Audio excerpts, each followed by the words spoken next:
بسم الله والصلاة والسلام على رسول الله، صباح الفل عليكم وصباح الجمال.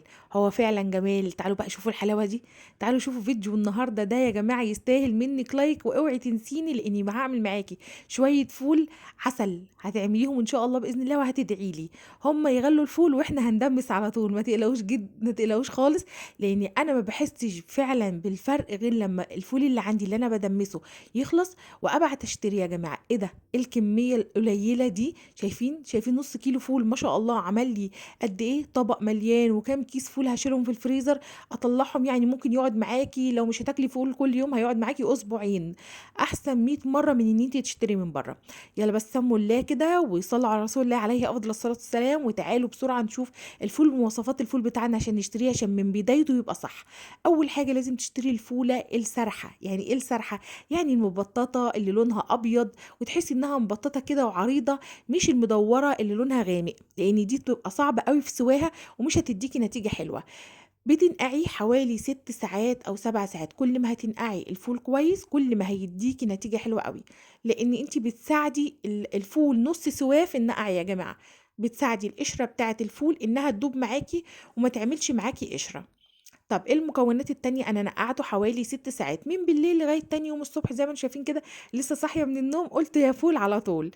بعد كده جِبت إيه، نُص كوباية رُز، أقل من النُص كمان، زي ما أنتم شايفين أهو المَج ده عندنا في كل بيت، وكوباية عدس أصفر.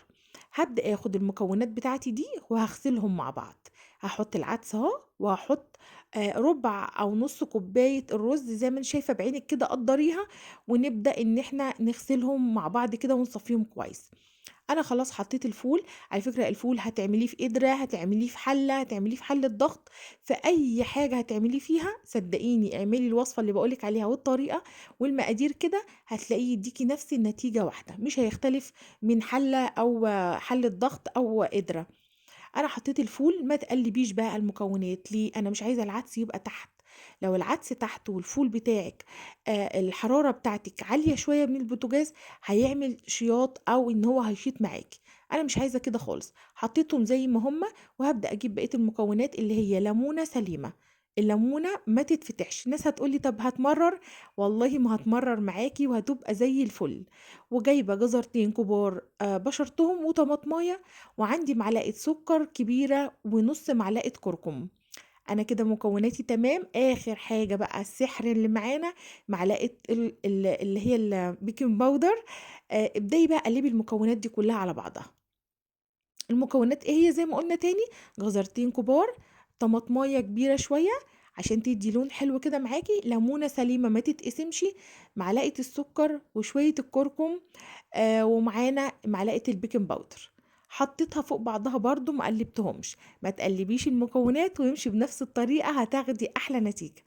هاتي بقى الكاتل بتاعِك بتاع المَيّة السخنة بقى وبُصّي كده ركّزي معايا وهاتي نضارتِك وركّزي معايا المَيّة هتبقى قد إيه، طبعًا هي هتفرق بس حتّة المَيّة في حلّة الضغط، يمكن حلّة الضغط ما بتاخدش يعني مش هتخلّي المَيّة تتشرب، لكن منسوب المَيّة اللي أنتم شفتوه أهو، هو نفس المنسوب اللي أنتِ هتحطيه، بس أنتِ هيفرق معاكِ إيه، إن أنتِ ممكن كل شوية هتزوّدي شوية مَيّة. ما نزوّدش مَيّة غير مغلية يا جماعة. أول حاجة سِبت الفول يغلي، وبعد كده عملت إيه، بعد ربع ساعة بالضبط عملت إيه، الشياطة بتاعتي ووطّيت النار شايفين سهراية زي ما بيقولوا، وحطيت الحلة بتاعتي عليها. حُطّي بقى الحلة بتاعتِك، حُطّي القدرة اللي أنتِ عاملة فيه الفول حُطّيه. بابدأ أهو شايفين حوالي خَد معايا ساعة ونُص، ساعة ونُص على نار هادية، فتحت عليه زي الفل قدّامكم أهو. أنا كمان ما كنتش قافلة الحلة بتاعة الضغط يا جماعة، يعني ما قفلتهاش وكبست البخار عشان ما تقولوش بس اللي هو سواها حلة البخار، لأ خالص، لإني كل شوية كنت باتطمن عليه، فما ينفعش إن أنا أقفل الحلة وتكتم البخار وافتحها فجأة، فأنا سِبت الغطا بقى زي ما أنتم شايفين كده أنا شِلته من عليها بس، شايفة الفولة مهرية وزي العسل وهتبقى معاكِ زي الفل، تقدري شايفين النُص كيلو بسم الله ما شاء الله معانا بقى قد إيه، والله دول نُص كيلو فول بالضبط. وبالمكونات اللي إحنا حطيناها عليه، قلّبي بقى كده وتعالي، تعالي بقى كده قرّبي، وهاقرّب معاكِ الكاميرا وتعالي هاوريكِ شوية الفول لونهم عامل إزاي وطعمهم، وريحة الفول زي العسل، يعني بُصّي تبقي مشتاقة كده شوية بقى زيت، شوية مكعب زبدة، شوية سمنة، شايفين القشرة دايبة.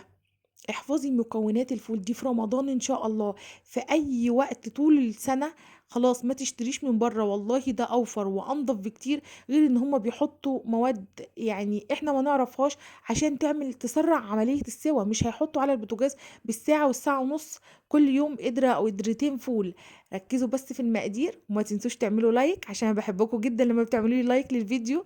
وكمان بستنى اي تعليق منكم، اي سؤال هجاوبكم ان شاء الله في التعليقات. شجعوني كده عشان هنزل لكم بقى الطعميه الحلوه الجميله اللي انتوا هتشوفوها دي كمان شويه. هخليكي كمان تعملي الطعميه في البيت، مش هتشتري حاجه من بره خالص. تعالوا بقى بصوا انا هعمل كام كيس. شايفين؟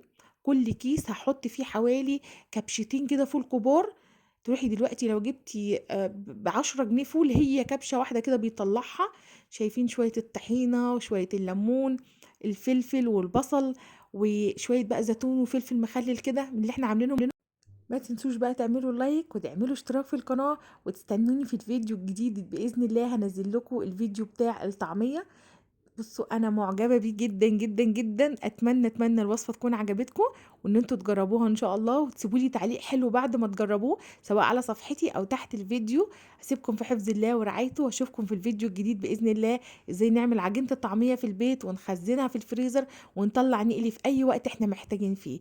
اسيبكم في حفظ الله.